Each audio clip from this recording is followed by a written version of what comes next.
নমস্কার সবাইকে, আমি ইপসিতা। আমার 7 ডেজ মিনি ব্লগ চ্যালেঞ্জের আজ 6th ডে। আজকে আর বলবো না সকাল সকাল ঘুম থেকে উঠেছি। আজ আমি 9:30টার সময় ঘুম থেকে উঠেছি। সারা সপ্তাহের সমস্ত কষ্ট যেন আজকে এক মুহূর্তে মিটে গেল। কেন জানো?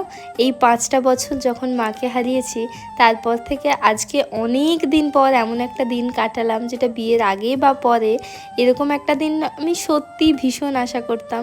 আজ সকালে ঘুম থেকে ওঠার পরে চাটা দিদি করে দিল, ব্রেকফাস্টে ফ্রেঞ্চ টোস্ট বানালো দিদি আমাদের জন্যে, কাকিমা এসেছিলো, এসে সমস্ত রান্নাবান্না সেরে রেখে গেছে। এমনকি আমাকে লাঞ্চটা হাতে করে খেতে পর্যন্ত হয়নি, দিদি আজকে দুপুরবেলা ভাত মেখে খাইয়েও দিয়েছে। হ্যাঁ, এটা ঠিক, আজ আমার একটুও কাজ হয়নি। ওয়েদার হঠাৎ করে এত খারাপ হয়ে গেছিলো যে আমাকে ক্লাসটা বন্ধ রাখতে হয়েছিল, কিন্তু মনে হয়েছিল ভাগ্যিস এমন একটা দিন বাড়ি এসে কাটালাম।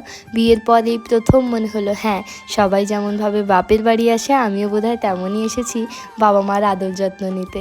কিন্তু বিশ্বাস করো, আমার মনে হয় বাবা মা এই পৃথিবীতে থাকুক আর না থাকুক, সেই বাড়িটা যেটা ছোটোবেলা থেকে আমাদেরকে হাঁটতে শিখিয়েছে, কথা বলতে শিখিয়েছে, সমস্ত সুন্দর সুন্দর স্মৃতি আমাদেরকে উপহার দিয়েছে, সেই বাড়িটাটা কখনো পরের হয় না। সেটা ছেড়ে অন্য কোথাও যাওয়ার সময় সব সময় চোখে জল আসে। তোমাদেরও কি এমন হয়? সত্যি করে বলবে।